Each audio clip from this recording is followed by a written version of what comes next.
जी चलिए आगे चलते हैं। Next, goods are dispatched by local couriers. Local courier से डिस्पैच करने में कोई प्रॉब्लम तो नहीं है आपको, इसमें कोई वीकनेस तो नहीं है, वैसा तो नहीं है कि इंटरनेशनल कोरियर होना चाहिए था, कोई प्रॉब्लम नहीं है इसमें।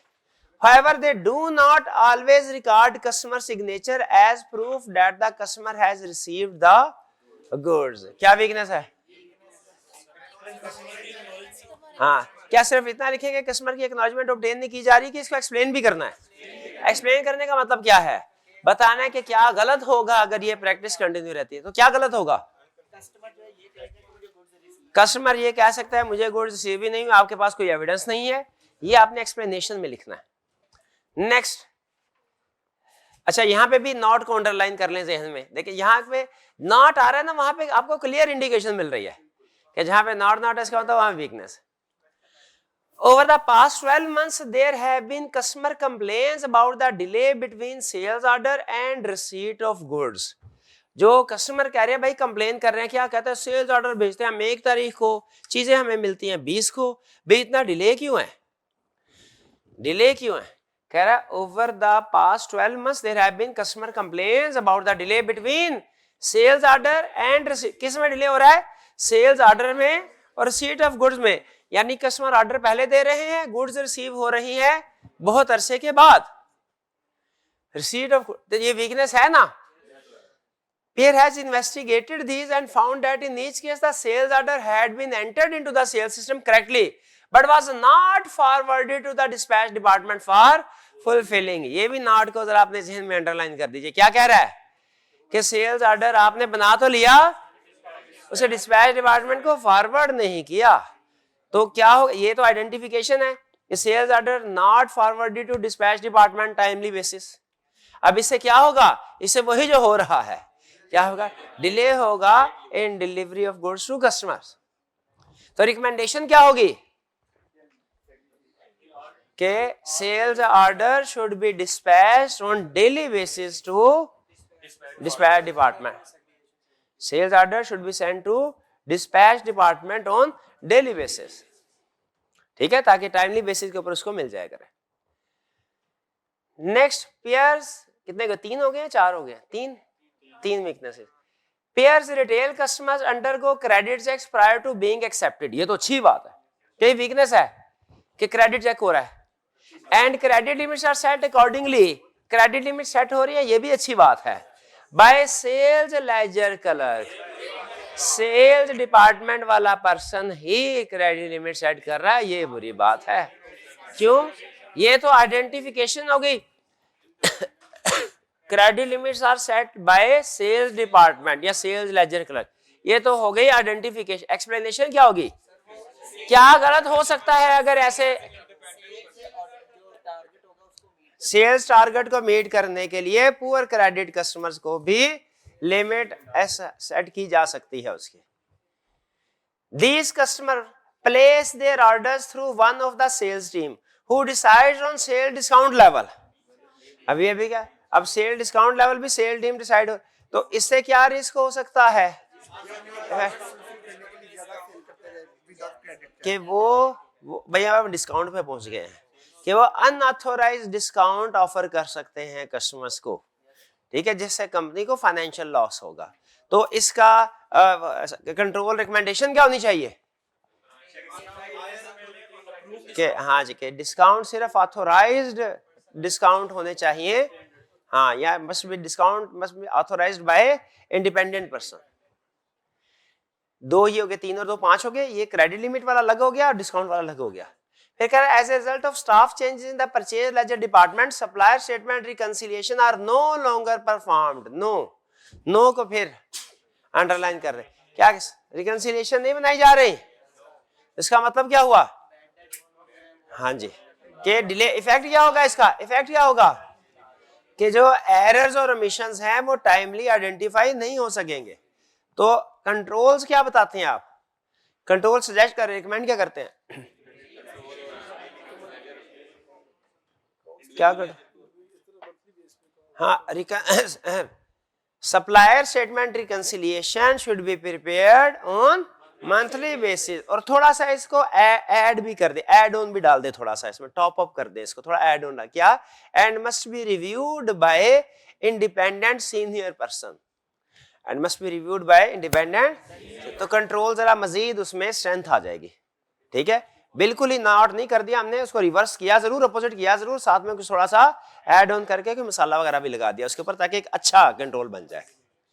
क्लियर, ये समझ आया? मुझे बताइए आइडेंटिफाई वीकनेस और एक्सप्लेन में एक्सप्लेनेशन का या इम्प्लीकेशन का क्या मतलब है, ये समझ आ गया? ये कंट्रोल ऐसे ही चलता रहे तो उसमें क्या फिर नुकसान होगा कंपनी को।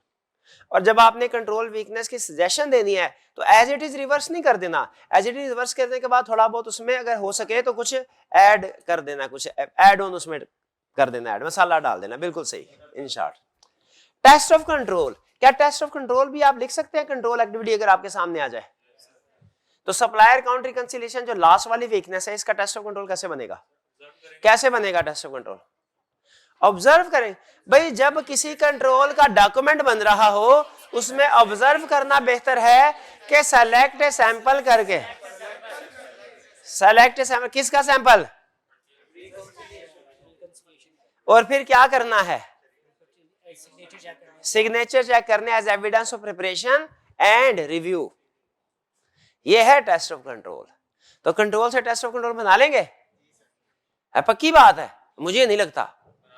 असाइनमेंट की आपने तो आज ये ले, तो कैसे पता चला आपको कि कंट्रोल से टेस्ट ऑफ कंट्रोल बना? जो चीज आपने आज तक की ही नहीं तो आप ये कैसे कह सकते हैं कि मैं कर लूंगा? कैसे कह सकते हैं? लॉजिकल नहीं कह सकते ना भाई, जो चीज आपने आज तक की ही नहीं तो कैसे कह सकते हैं इसके कंट्रोल के टेस्ट ऑफ कंट्रोल बना लेंगे? नहीं बना सकेंगे आप।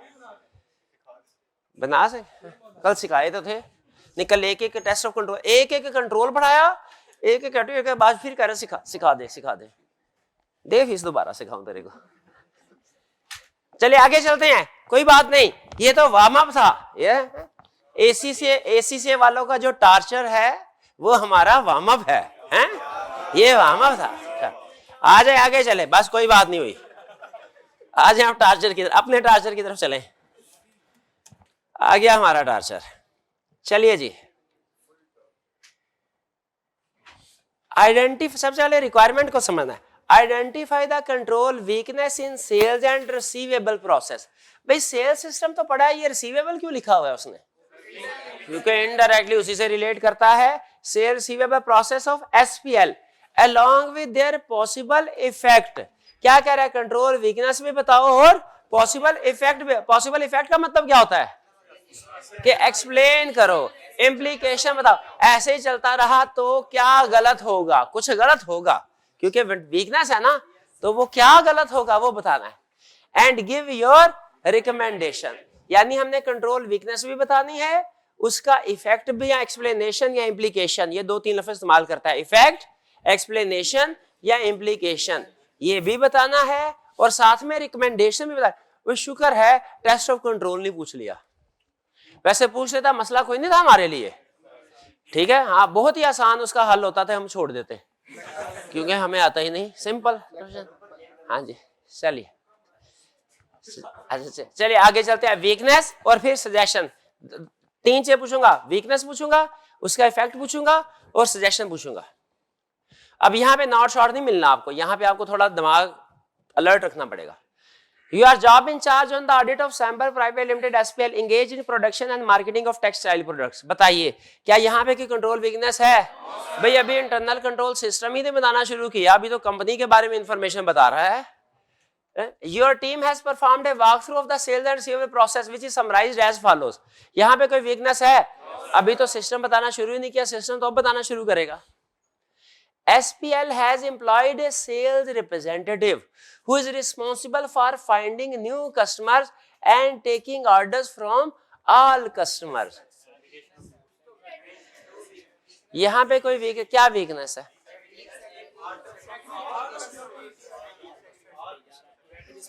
टेकिंग ऑर्डर्स फ्रॉम, तो सारे कस्टमर से ऑर्डर ना ले।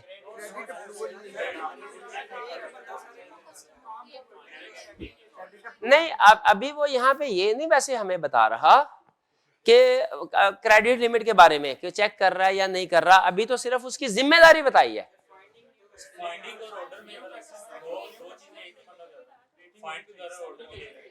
नहीं नहीं, हर दो काम जो है वो एक बंदा करे तो प्रॉब्लम नहीं है। हाँ जी, मेरा ये ख्याल है इसमें कोई वीकनेस नहीं है। है क्या वीकनेस है?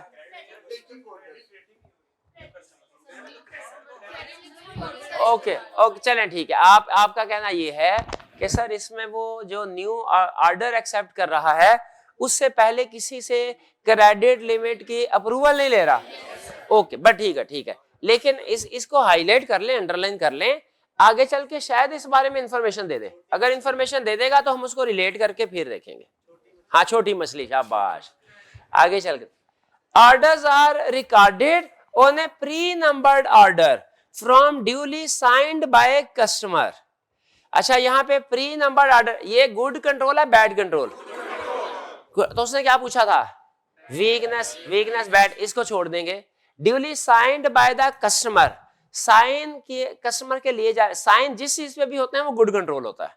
इसका मतलब है वो कह रहा है ज़बानी कलामी हम ऑर्डर नहीं ले रहे, हम साइन रिटर्न डॉक्यूमेंटेड फॉर्म में और साइन करवा रहे हैं, ये भी गुड कंट्रोल है। लेकिन इसको इग्नोर करेंगे। क्यों इग्नोर करेंगे? क्योंकि हमने वीकनेस आइडेंटिफाई करनी है।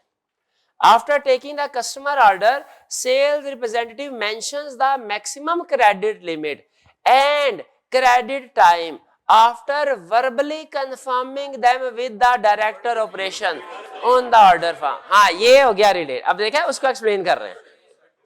हाँ जी, तो मसला ये नहीं है कि लिमिट सेट नहीं हो रही है। मसला ये नहीं कि सेल्स रिप्रेजेंटेटिव वाला ही लिमिट सेट कर रहा है, वो भी नहीं कर रहा, वर्बली।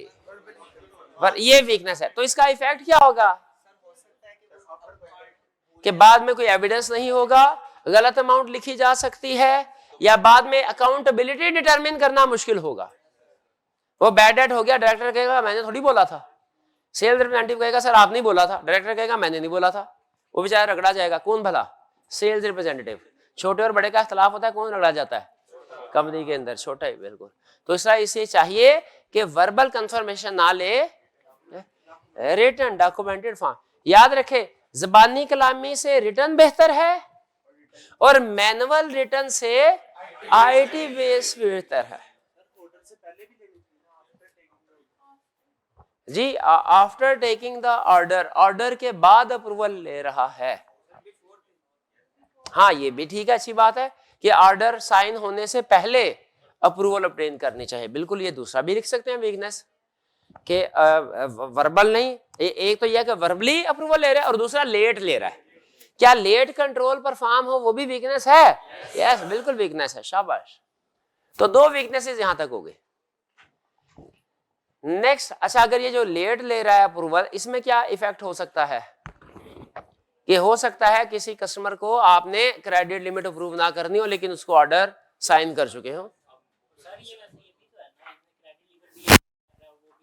नहीं, क्रेडिट लिमिट ये नहीं सेट कर रहा, क्रेडिट लिमिट अनदर पर्सन है, डायरेक्टर है। नहीं, वो मेंशन खुद करेगा, पूछेगा किससे? और डायरेक्टर को थोड़ी आके कहेगा सर जी आपने डिसाइड किया आप ही आके लिखेगा। तो मैं थोड़ा मतलब लॉजिकली देखें, जो फैसला है फैसला डायरेक्टर ही कर रहा है, वो सिर्फ उसे कह रहा है लिख दो। हम कह रहे हैं ज़बानी कलामी नहीं होना चाहिए, क्या होना चाहिए? Written. Sales representative then forwards one copy of the order form to the warehouse and another copy to the factory counter। आगे कॉपी सेंड कर रहा है, इसमें कोई प्रॉब्लम है? Okay, good control. और डेली सेंड कर रहा है? नहीं लिखा, डेली कर रहा होगा, डेली कर रहा होगा, वरना अगर डेली ना कॉपी सेंड कर रहा होता, हाँ अभी अभी था केस स्टडी करके हटे, तो फिर हम वो भी कहते कि गड़बड़ा भाई, डिले हो जाएगा तुम्हारे माल सारे delivery. Warehouse supervisor dispatches the completed order from the warehouse accompanied by a manually prepared pre-numbered delivery note। pre-numbered good है, ये जितने भी सेल्स ऑर्डर है, गुड सीड नोट है, डिस्पैच नोट है, इनवॉइसेस हैं, भाई मैनुअली होनी चाहिए कि कंप्यूटराइज्ड? कंप्यूटराइज्ड होनी चाहिए। ठीक है, मैनुअली में गलती के चांस ज्यादा होते हैं, कुछ पढ़ा नहीं जाता बाजू का, लिखा क्या हुआ है। ठीक है, वो एक लिखा है कि 7 लिखा है, बाजू का तो कुछ लोग तो ये नहीं पढ़ा, हल्का सा 7 का वो बनाते हैं डंडी से, वो एक, हाँ ए और डी, 1 और 7 भी इसी तरह आगे पीछे हो जाता है। वो 2 दिन पहले को न्यूज आई हुई थी कि 60,000 का एक बंदे ने चेक दिया, उसने 1,60,000 बना दिया साइंसदान ने। उधर 60,000 जो इंग्लिश में लिखा था उसके आगे 1 लिख दिया, और जो 60,000 डिजिट में था उसके साथ 1 लिख दिया। अब वो चक्कर काट रहा था थाने के, सर जी मुझे मसले का हल करें। तो इस तरह अगर मैनुअली हो तो मैनुअल में अल्टरेशन भी की जा सकती है, एरर का चांस भी ज्यादा है। वेयर हाउस तो किधर हाँ प्री नंबर, तो यहाँ पे मैनुअली को अंडरलाइन कर लें। देखिए एक एक लफ्ज है, आपको एक लफ्ज से पता चलता है ये वीकनेस है, और पूरा सेंटेंस नहीं। अच्छी चीजें मिक्स करके दरमियान में एक आधी गलत प्रैक्टिस डाल। तो 3 हो गए भाई। क्यों मैनुअली में क्या प्रॉब्लम है आपको एक्सप्लेन करें। हाँ ह्यूमन एरर पॉसिबल है। He keeps a copy of delivery note and sends another to factory accountant. भाई एक अपने पास रखा फिर आगे भेज दिया, कोई प्रॉब्लम है इसमें? ये तो गुड कंट्रोल है। 3 वीकनेसेस होगी हमारी। हमने कितनी आइडेंटिफाई करनी है? 5 नहीं बताया नहीं हुआ, तो जितनी भी हो सकी उतनी। हाँ क्योंकि उसने 2 चीजें पूछी हैं, वीकनेस पूछी है इफेक्ट के साथ। वीकनेस और इफेक्ट हम समझे कि एक ही कंसीडर करते हैं, और रिकमेंडेशन पूछी है 2। आइडेंटिफाई और वीकनेस को हम नॉर्मली एक ही, क्योंकि आइडेंटिफाई करने का मतलब है हेडिंग, एक्सप्लेनेशन का मतलब है उसका इफेक्ट बताओ, इसको हम एक ही कंसीडर करते हैं। या अगर अलग अलग भी करना है तो आइडेंटिफिकेशन के मार्क्स कम होते हैं, एक्सप्लेनेशन के ज्यादा। तो ये इसमें 5 नहीं, बल्कि हमें जितनी हो सकी ज्यादा 7-8 करनी चाहिए। फिर factory accountant manually prepares a pre numbered invoice, और फैक्ट्री अकाउंटेंट भी मैनुअली प्रिपेयर कर रहा है। अच्छा अब मैं सोच रहा हूं कि मैनुअली ऊपर मैं डिस्कस कर चुका हूं, नीचे अलग से करूं कि ना करूं? कर देते हैं, क्या है क्योंकि वो अलग डिपार्टमेंट है।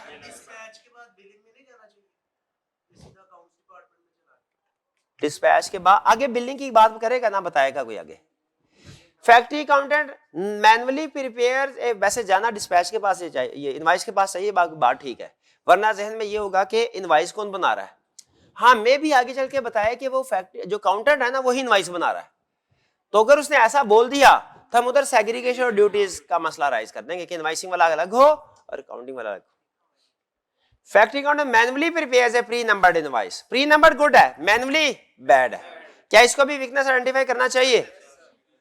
4 होगी, गिनते जाएगा। Using the details mentioned on the, एक मिनट, क्या मतलब इनवॉइस बनाई है किस डिटेल पे?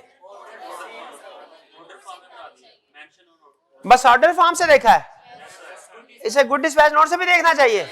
ले दूसरी वीकनेस आ गई एक ही सेंटेंस के अंदर। पहली वीकनेस क्या?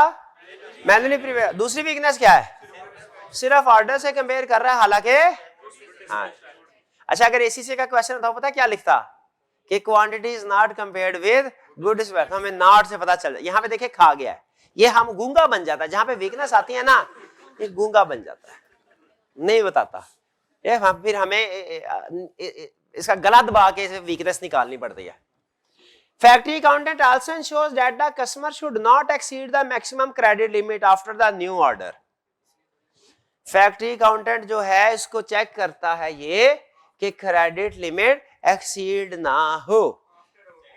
हाँ। कब कर रहा है चेक? After the new. भैया एक लगाओ इसको भाई, बिफोर न्यू ऑर्डर चेक करो ना। पेपर देने के बाद थोड़ी चेक करना है कौन सा टॉपिक कर लिया कौन सा रह गया था, वो पेपर से पहले चेक करना है। बाद में तो जो होना था सो हो गया, तो पहले डिसाइड करे कि गुड है कि बैड है। फिर इसके बाद normally sends 1 copy invoice to customer along with the delivery note। अच्छा फैक्ट्री अकाउंटेंट नॉर्मली सेंड्स ये कितनी 5 हो गई वीकनेस? 6 होगी, चले 5 करें, एक आधी छूट भी जाती है, हल्की फुल्की भी होगी वो छोड़ देंगे।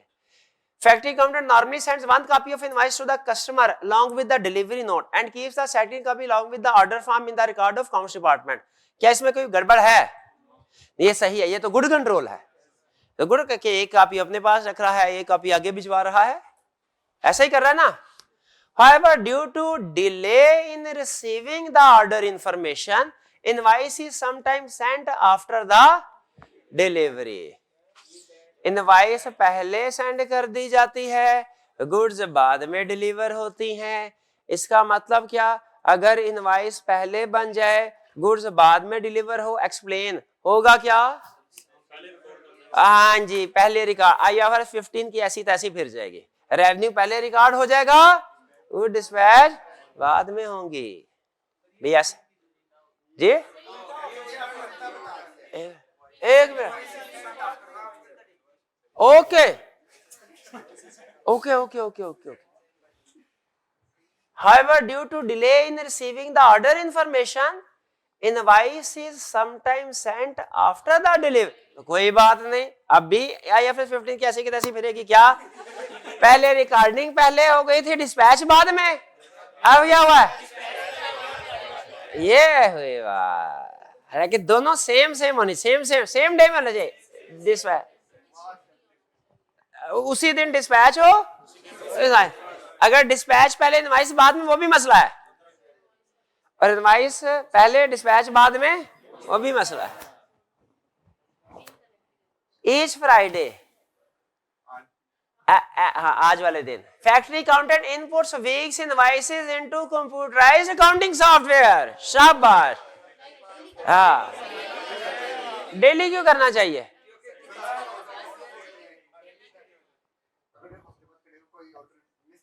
हफ्ते बाद करेगा कोई ऑर्डर मिस, ये प्रॉब्लम नहीं ऑर्डर में, ये हो सकता है कट ऑफ फारग हो गया, हफ्ते बाद सारी ट्रांजैक्शन रिकॉर्ड होगी।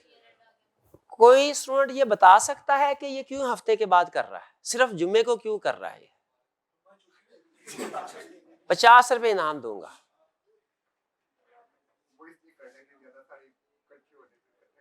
ज्यादा सारी इकट्ठी हो जाए फिर इकट्ठे करूंगा। एक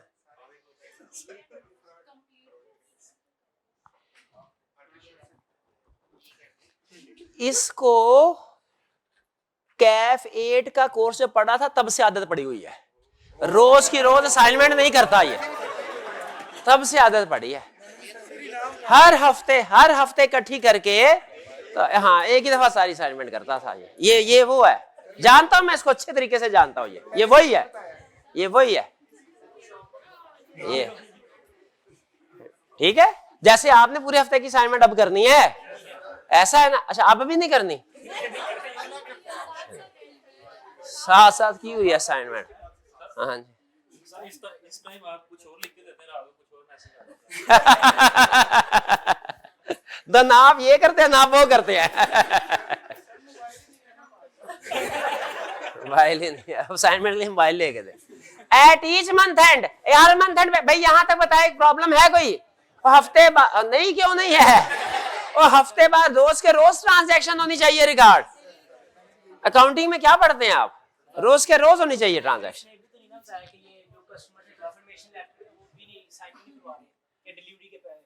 वो साइड पे गया ही नहीं, उसने वो डिस्पैच वाली साइड कवर ही नहीं की। अगर पूरे ना हो रहे हो, देखिए इसमें क्वेश्चन ये है कि सर वो डिस्पैच की कंफर्मेशन नहीं बता रहा, तो अगर क्वेश्चन के अंदर उसने कहीं पे कोई ऐसा वो एक्टिविटी डिस्कस ही नहीं की, तो फिर बेहतर है कि हम उसको इंक्लूड। लेकिन अगर आपके रिस्क पूरे ना हो रहे हो, आप फिर कर दें, लेकिन रहना फिर सेल्स सिस्टम के अंदर ही है, सेल्स सिस्टम से बाहर नहीं जाना, वो स्ट्रेट नो हो जाएगा। हाँ नहीं तो ठीक है, लेकिन हमारे उसके बगैर ही पूरे 7-8 हो रहे हैं हमारे। ठीक है, लिखना चाहे लिख सकते, मैंने मना नहीं किया। अगर पूरे ना हो तो कोई हिडन जो वीकनेस है जो इस सिस्टम के अंदर होती है कंट्रोल, लेकिन वो नहीं करा, वो लिख सकते हैं। At each month end, factory accountant prepare age analysis and follows up with customer who have not paid within their credit. Follows का मतलब क्या होता है? इन्वेस्टिगेट, भाई क्यों नहीं दे रहे? अच्छा, प्रॉब्लम इसमें क्या है भला, किस लफ्ज में है? ईच नहीं, जब मंथ एंड में नहीं देखना चाहिए कौन कौन ओवरड्यू है, साथ रो आज आके देखो आज किन लोगों का, क्योंकि सेल्स तो हर दिन हो रही होगी ना, तो उसी तरह जो ओवरड्यू है वो भी किसी का ओवरड्यू किस दिन होगा, किसी का ओवरड्यू किस दिन होगा। भाई इन स्टूडेंट ने सेकंड इंस्टॉलमेंट करी, इन्होंने कहा मैं 10 तारीख को पैसे दूंगा, इन्होंने 15 का बोला, इन्होंने 20 का बोला, इन्होंने 25 का बोला, उन्होंने कहा सर मैं दूंगा ही नहीं। तो मुझे बताइए क्या हर एक से एक ही मंथ एंड पे एक ही दिन में फॉलोअप करना चाहिए? इनसे 10 को, इनसे 15 को, उनसे 20 को, उनसे 25 को, उनको धक्के दे के बाहर निकालना है। नहीं धक्के मजाक कर रहे हैं। हाँ, पहले भाई कह रहे पता नहीं मेरी कोई बात माइंड किधर था, वो चले गए भाई। हाँ चले, गुस्सा करके भाई, नहीं गुस्सा नहीं किया उसने, वो बेचारा वैसे।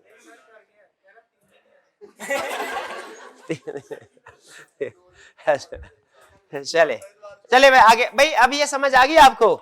क्या आप सेल्स सिस्टम की इंटरनल कंट्रोल की केस स्टडी करने के काबिल हैं? आई कैब की, आई कैब। अच्छा समझ सारा आ गया है, लेकिन क्वेश्चन नहीं कर सकते, ऐसा है क्या? शाबाश। अच्छा पता है क्यों नहीं कर सकते? हाँ प्रैक्टिस। मसला भी आपको पता है आपका क्या है, उसका हल भी है, बस करना नहीं है वो काम। आगे चलते हैं। नेक्स्ट आज है परचेज सिस्टम। और अगर मैं आपसे कहूं परचेज सिस्टम आपने ऑलरेडी कवर कर लिया है तो आप मेरी बात का यकीन नहीं करेंगे, मुझे पता है नहीं करेंगे। मुझे सबसे पहले बताइए, परचेज की ट्रांजैक्शन में क्या सेग्रीगेशन ऑफ ड्यूटीज होनी चाहिए या नहीं? किस ट्रांजैक्शन को कितने हिस्सों में डिवाइड करना चाहिए? 4 हिस्सों में। कौन कौन से? ऑर्डर, रिसीविंग, उधर डिस्पैच था, इधर से थोड़ा थोड़ा कुछ तो फर्क होना चाहिए। और फिर इनवाइसिंग, और फिर जीएल अकाउंट्स डिपार्टमेंट। शाबाश। यहां पे पहले सिस्टम मैं आपको जुबानी कलामी ब्रीफली बता दूं। जब भी कोई ऑर्गेनाइजेशन में किसी को ये किसी को चीजों की जरूरत होती है ना, हर डिपार्टमेंट को ये इजाजत नहीं होती कि वो अपनी मर्जी की जब चाहे चीज खरीद ले, बल्कि सेंट्रलाइज सिस्टम होता है। कंपनी के अंदर एक वेयर हाउस होता है, इन्वेंट्री डिपार्टमेंट, उसमें सारी इन्वेंट्री पड़ी होती है। जिस डिपार्टमेंट को किसी भी चीज की जरूरत है, जैसे फैक्ट्री चल रही है, उसको रॉ मटेरियल की जरूरत है, वो किससे बोलेगा? Inventory department, warehouse department से। वेयर हाउस वाला उसे इन्वेंट्री इशू कर देगा, ठीक है। और अगर फर्ज कीजिए कि मैन्युफैक्चरिंग नहीं, रिटेल बिजनेस है, तो फिर जब सेल होगी तो वेयर हाउस वाला क्या करेगा? वो जिस चीज को सेल करनी है, गुड्स जो है, वो डिस्पैच डिपार्टमेंट को इशू कर देता है। यानी रेक्विजिशन सारी कंपनी के अंदर किसी को भी इन्वेंट्री की जरूरत हो, वो किसको रेक्विजिशन भेजेगा? वेयर हाउस मैनेजर को। वेयर हाउस वाला उसके अगेंस्ट में इन्वेंट्री इशू कर देगा। अब असल काम यहां से शुरू होता है। अगर फर्ज कीजिए वेयर हाउस वाले की इन्वेंट्री खत्म हो गई है, तो वो क्या करेगा? वो ऑर्गेनाइजेशन के अंदर एक डिपार्टमेंट होता है जिसे परचेज ऑर्डर डिपार्टमेंट या प्रोक्योरमेंट डिपार्टमेंट बोलते हैं, प्रोक्योरमेंट। तो ऑर्गेनाइजेशन के अंदर याद रखें, परचेजिंग का सिस्टम सेंट्रलाइज्ड होता है। हर बंदे को इजाजत नहीं है कि वो अपनी मर्जी की जब चाहे जिससे चाहे परचेज कर ले। प्रोक्योरमेंट डिपार्टमेंट परचेज करता है, जिसे परचेज ऑर्डर डिपार्टमेंट भी कहते हैं। इसका काम क्या होता है? जब कभी कोई चीज की जरूरत है, ये क्या करेगा? ये इसने ऑलरेडी मार्केट में रिसर्च करके अच्छे अच्छे सप्लायर की लिस्ट बनाई होती है, और बुरे बुरे सप्लायर्स की भी लिस्ट बनाई होती है। अच्छे अच्छे सप्लायर की लिस्ट को बोलते हैं प्री क्वालिफाइड सप्लायर। उसने मार्केट में रिसर्च करके बताया होता है कि ये गुड सप्लायर है, अच्छी रेपुटेशन है, माल अच्छा सप्लाई करते हैं।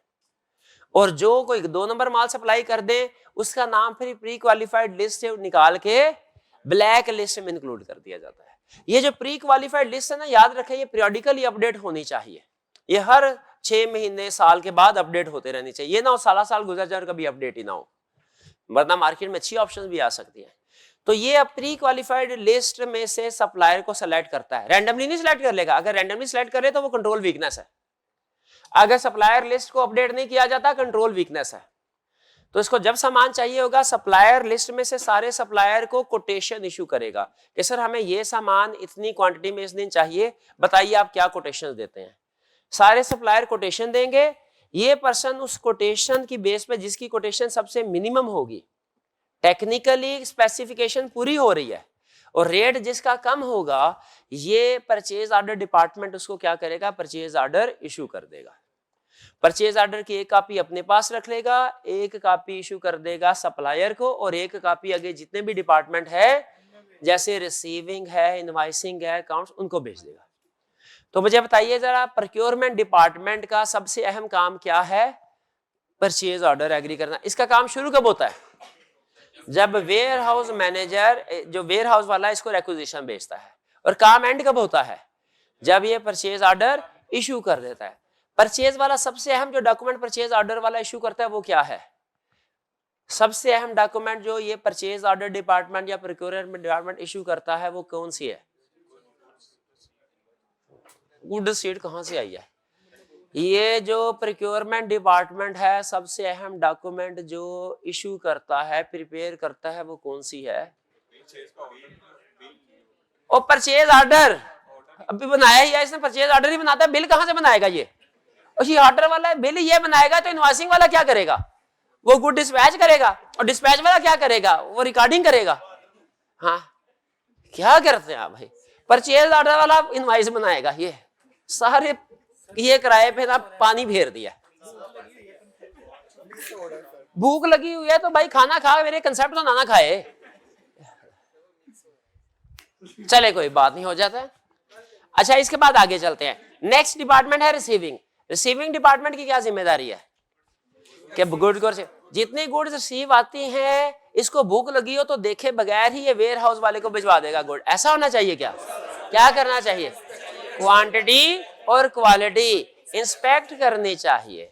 उसके बाद ये एक डॉक्यूमेंट बनाएगा जिसमें लिख दिया जाएगा कि इस परचेज ऑर्डर की चीजें हमने इस दिन वसूल पाई हैं, ये इतनी चीजें आई थी। एक डॉक्यूमेंट बनाएगा जिसे क्या कहते हैं? Good seed note, GRN। इस गुड सीड नोट के ऊपर वो साइन करेगा अपने कि हमने ये चीजें रिसीव कर लिया, और फिर गुड सीड नोट की एक कॉपी अपने पास रखेगा, एक सप्लायर को भेजेगा और एक कॉपी आगे आगे सारे डिपार्टमेंट को सेंड कर देगा। अब बताइए ये रिसीविंग वाले का काम शुरू कब हुआ? रिसीविंग डिपार्टमेंट जब इसके पास परचेज ऑर्डर आया, और इसका काम खत्म कब हुआ? जब इसने गुड सीड नोट अगले डिपार्टमेंट को सेंड कर दी। सबसे अहम डॉक्यूमेंट जो रिसीविंग डिपार्टमेंट इशू करता है वो कौन सी है? GRN, good seed note. अहम कंट्रोल्स क्या है? GRN साइन होनी चाहिए, GRN जो चीजें आई हैं उनकी इंस्पेक्शन होनी चाहिए, क्वालिटी उनको ऑर्डर के साथ कंपेयर करना चाहिए, मैच करना चाहिए। ठीक है जी। फिर इसके बाद next invoicing department. Invoicing department को क्या करना चाहिए? कि इनवाइस बनानी चाहिए। जो इनवाइस बनाए उसे किस बेसिस पे बनानी चाहिए? परचेज ऑर्डर और यार यहाँ पे थोड़ा सा फर्क है, यहाँ पे थोड़ा सा फर्क है सिस्टम में। क्या असूल फाइनेंस पढ़ेंगे ना, उसका एक असूल है, किसी से पैसे लेने हो जल्द से जल्द लो, और किसी को पैसे देने हो देर से देर दो। ये इस्लाम के असूलों के अगेंस्ट है। इस्लामिक प्रिंसिपल क्या है भाई? कि किसी को पैसे देने हैं लाइबिलिटी, भाई उधार तो शहीद को भी माफ नहीं है, फौरन दो फौरन दो। और अगर किसी ने धार लिया पैसे, उससे हमने लेने, उससे धार लिया, तो उसको वक्त दो। जितना एक्स्ट्रा टाइम देंगे हर रोज के बदले में उतना सदके का सवाब मिलेगा। इस्लामिक प्रिंसिपल है। दे मेरे को 10,000 उधार है, नहीं मजाक कर रहा, भाई को दे देना, भाई को दे देना। हाँ तो लेकिन हम तो इस वक्त ऑडिट पढ़ रहे हैं। ऑडिट में वो फाइनेंस में क्या रूल है? किसी से पैसे लेने हैं तो जल्द से जल्द लो, और देने हैं तो लेट। तो इसीलिए जब सेल होती है ना, तो ये फौरी तौर पे रिकॉर्ड कर देता है, इनवाइसिंग वाला फौरी इनवाइस बना देता है। जब परचेज होती है ना, तो साइंसदान देखे काम क्या करता है। परचेज इसके पास हालांकि GRN मौजूद है, इसके पास परचेज ऑर्डर मौजूद है, परचेज इनवाइस बनाना चाहे तो बना सकता है, रेट चाहिए क्वांटिटी चाहिए वो मौजूद है, नहीं करेगा। कहेगा मुझे सप्लायर की इनवाइस आएगी फिर मैं आगे प्रोसेस करूंगा, तो सप्लायर का कसूर है, इनवाइस नहीं दे रहा। हालांकि खुद इनवाइस बनाना चाहे परचेज इनवाइस बना सकता है, नहीं बनाता, क्योंकि इनका क्रेडिट पीरियड फिर रिकॉर्डिंग डेट से शुरू हो जाता है। कहते हैं तो कुछ सप्लायर भी जाहिर है अच्छे मतलब अकलमंद होते हैं, वो उसी दिन इनवाइस बना के साथ लेके आते हैं। लेकिन कुछ ऐसे होंगे शायद जो कि इनवाइस उस दिन नहीं बनाएंगे, वो 2-4 दिन के बाद आएंगे। इसको जरा अच्छे से समझ लें। अगर तो सेम डे में गुड सीड नोट बना, सेम डे में सप्लायर इनवाइस लेके आए, तो इनवाइसिंग वाला क्या करता है? याद रखिए, इनवाइसिंग वाला खुद इनवाइस नहीं बनाता। परचेज वाले केस में सिस्टम में इनवाइस वाला वो सप्लायर की इनवाइस का इंतजार करता है, सप्लायर की इनवाइस को चेक करता है ठीक है कि नहीं, खुद नहीं बनाएगा, सप्लायर की इनवाइस को चेक करेगा ठीक है कि नहीं। 80% सप्लायर उसी दिन इनवाइस लेके आते हैं, तो ये क्या करता है कि उनको चेक करता है। रेट को किसके साथ चेक करेगा? परचेज ऑर्डर के साथ। क्वांटिटी को किसके साथ चेक करेगा? गुड सीड नोट के साथ। और फिर साइन करके आगे इन अकाउंट्स डिपार्टमेंट भिजवा देगा। अब यहाँ पे कंसेप्ट पता है, अहम कंट्रोल पता है क्या है? नंबर 1, इससे सप्लायर इनवाइस की रीचेकिंग होनी चाहिए। नंबर 2, उसे कंपेयर करना चाहिए गुड सीड नोट और परचेज ऑर्डर के साथ। 80% केसेस में तो सिस्टम सीधा चलता रहा है। अब 20% केसेस गौर कीजिएगा, ऐसे हैं जिनकी गुड्स रिसीव्ड नोट बन चुका है लेकिन उनकी इनवाइस अभी नहीं आई। भाई समझ रहे हैं, फॉलो कर रहे हैं? गुड रिसीव्ड वो हालांकि चाहे तो उसी दिन इनकी इनवाइस बना सकता है इनवाइस, लेकिन नहीं बनाता। क्यों? सप्लायर की कहता है लायबिलिटी लेट रिकॉर्ड होती है तो होती रहे, फायदा है इसमें हमारा। ऐसी गुड सीट नोट को हम बोलते हैं पेंडिंग जीआरएन। क्या बोलते हैं? Pending GRN. ऐसी गुड सीट नोट है जो कि जीआरएन प्रिपेयर हो गया लेकिन इनवाइस अभी नहीं आई, तो 2-3 दिन बाद इनवाइस आएगी तो फिर ये आगे प्रोसेसिंग के लिए भेजता है। लेकिन अगर इसी 2-3 दिन में ईयर एंड आ जाए ना तो पेंडिंग जीआरएन हमारी मिस स्टेटमेंट बन जाती है क्लियर पे रिकॉर्ड। और अगर आपने क्रेडिटर की वेरिफिकेशन कर रहे होंगे ना, क्रेडिटर के सब्सटेंट, उसमें देखेंगे प्रोसीजर ये लिखा होगा कि पेंडिंग जीआरएन को रिकॉर्ड करवाओ एज लायबिलिटी, एज अक्रूवल, क्योंकि चीजें आ चुकी हैं, लायबिलिटी रिकॉर्ड हो चुकी है, हो जानी चाहिए। क्लियर हो गया? तो मुझे बताइए इनवाइसिंग डिपार्टमेंट जो है इसका काम शुरू कब होता है? जब इसके पास जीआरएन आ जाती है। खत्म कब होता है? जब ये इनवाइस अकाउंट्स डिपार्टमेंट को भेजता है। सबसे अहम डॉक्यूमेंट कौन सी ये प्रोसेस करता है? Supplier invoice. क्या डॉक्यूमेंट प्रोसेस करता है? सप्लायर। बड़े बड़े कंट्रोल क्या है भाई? इनवाइस को रीचेक करे, कंपेयर करे रिसीविंग के साथ, कंपेयर करे परचेज ऑर्डर के साथ, और पेंडिंग जीआरएन ईयर एंड पे खास तौर पे वो भी रिकॉर्ड करनी चाहिए इसको, वरना कट ऑफ एरर आ जाएगा। पेंडिंग जीआरएन रिकॉर्ड नहीं होगी तो भाई समझ रहे हैं ना कट ऑफ एरर। अब आ जाए अकाउंट्स डिपार्टमेंट, आपका फेवरेट। स्टेप नंबर 1 इसने क्या करना है? सारी इनवाइसेस को जर्नल में रिकॉर्ड करना है। तो बताइए रिकॉर्ड करने में कोई गलती हो सकती है? जर्नल में मैनुअल ट्रांजैक्शन है, रिकॉर्ड कर रहा हो तो उसको क्या करना चाहिए? Batch total. बैच टोटल का मतलब क्या है कि भाई मैं अकाउंटेंट हूं, मेरे पास 10 इनवाइसेस आई इनवाइसिंग डिपार्टमेंट से, मैंने सिस्टम में ट्रांजैक्शन रिकॉर्ड की, रिकॉर्ड करने के बाद नोट कर लूं इनवाइसेस 10 हैं, रिकॉर्डिंग 11 की हो गई, एक ज्यादा, देखो कौन सी ज्यादा, फिर एक एक करके मैच करो।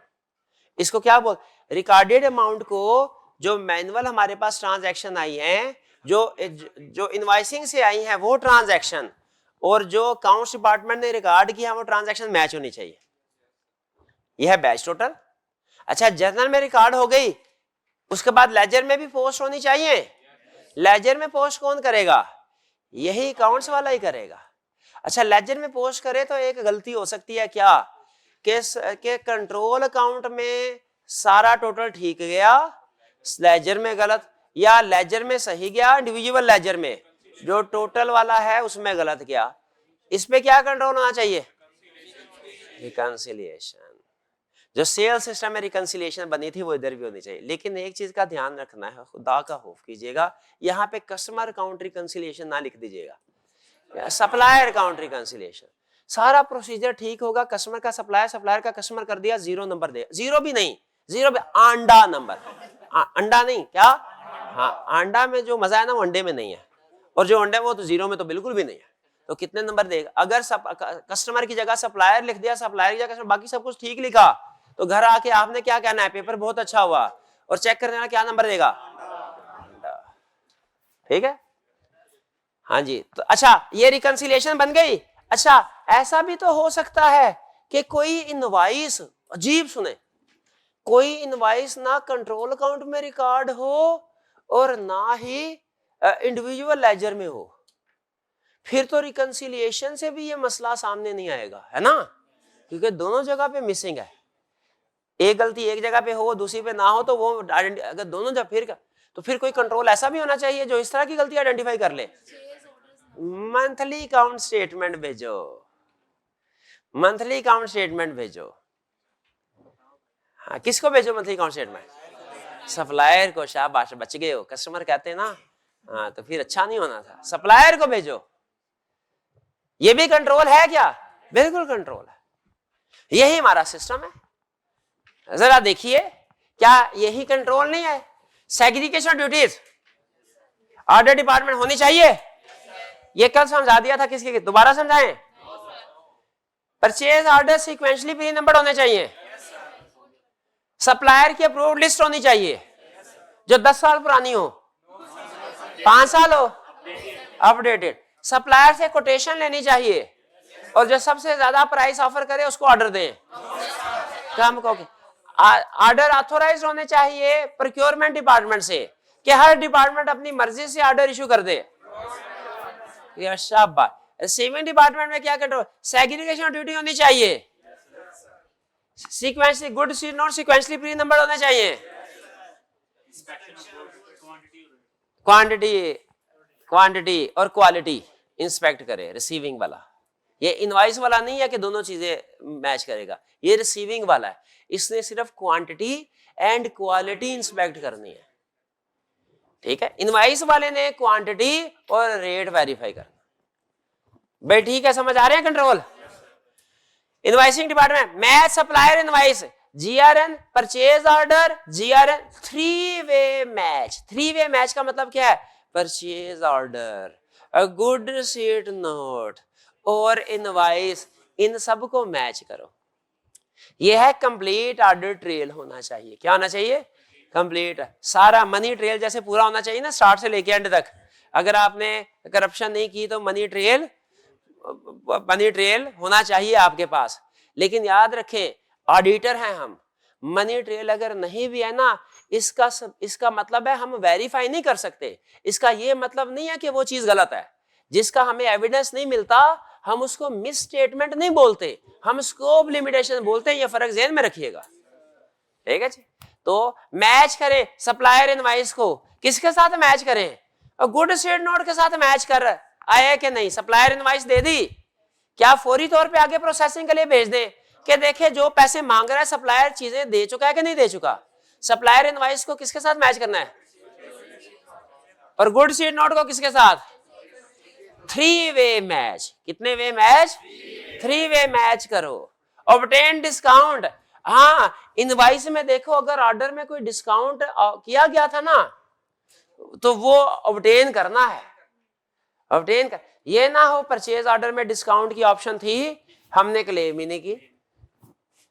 और debit notes for purchase return, कल तो था क्रेडिट नोट। अच्छा, sales return is equal to credit note और purchase return is equal to, इसका मतलब कर परचेज रिटर्न करनी है तो जब सप्लायर को परचेजेस, सप्लायर ने हमें चीजें दी थी, परचेजेस थी, वो गलत माल निकला, बाद में रिटर्न किया है, तो उससे लिखवा लेना चाहिए कि परचेज हमने रिटर्न कर दिया है। क्रेडिट नोट उससे लेना चाहिए।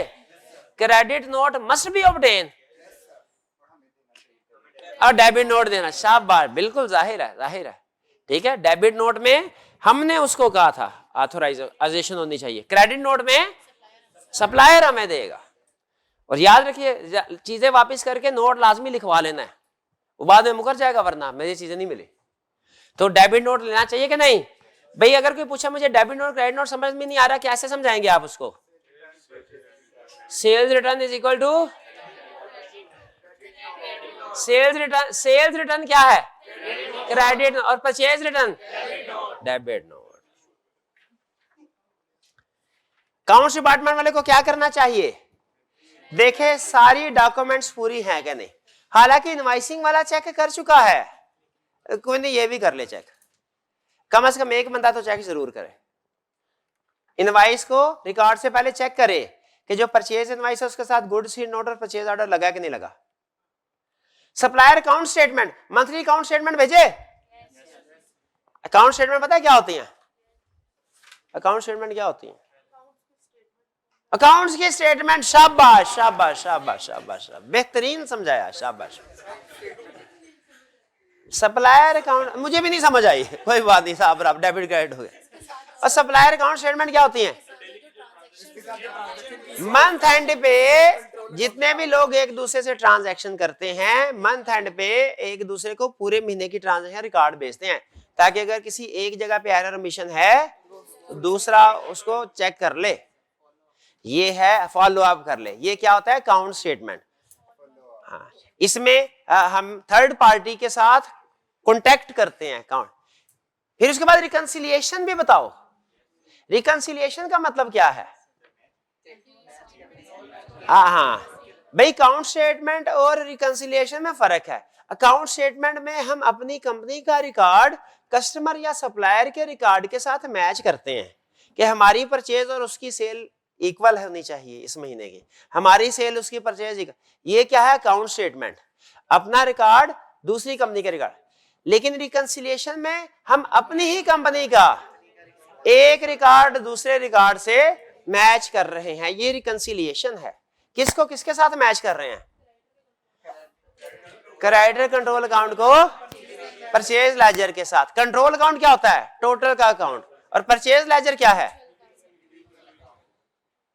क्लियर। अब आप खुद बताइए सेल सिस्टम और परचेज सिस्टम में कितना कोई डिफरेंस है। कस्टमर की जगह सप्लायर, सप्लायर की जगह कस्टमर। एक पेंडिंग जीआरएन का कंसेप्ट डिफरेंट था वैसे, और एक वो जो कोटेशंस ले रहा था सप्लायर की लिस्ट बना के, वो डिफरेंट था। फिर हाँ लिस्ट वाला फर्क था, और पेंडिंग जीआरएन बाकी तकरीबन सेम। हाँ ठीक है। अब आपने क्या करना है भला, क्या ये परचेजेस वीकनेस पढ़ लेंगे खुद खुद खुद खुद? क्या ये एग्जाम चीट शीट पढ़ लेंगे? अच्छा सेल्स वाली पढ़ ली थी हमने क्लास में नहीं की, आपने पढ़ ली थी, कुछ समझ आई कि नहीं आई? थोड़ी बहुत आई। चले नेक्स्ट लेक्चर में ना इन दोनों को पढ़ लेंगे, सेल्स की भी चीट शीट पढ़ लेंगे, इसके बहाने से रिवीजन ही हो जाएगी। ठीक है, तो असाइनमेंट जरूर करनी है। एक आपका वार्म अप होगा एसीसी वाला सवाल, और फिर आई कैप वाला, और शाम को व्हाट्सएप देख लीजिएगा, मतलब हमारा ग्रुप, स्टडी ग्रुप। हाँ जी, बाकी 4 नहीं 7 बजे से पहले ईशा के करीब टाइम मिलता है। आज का लेक्चर यहाँ खत्म करते हैं। अल्लाह हाफिज।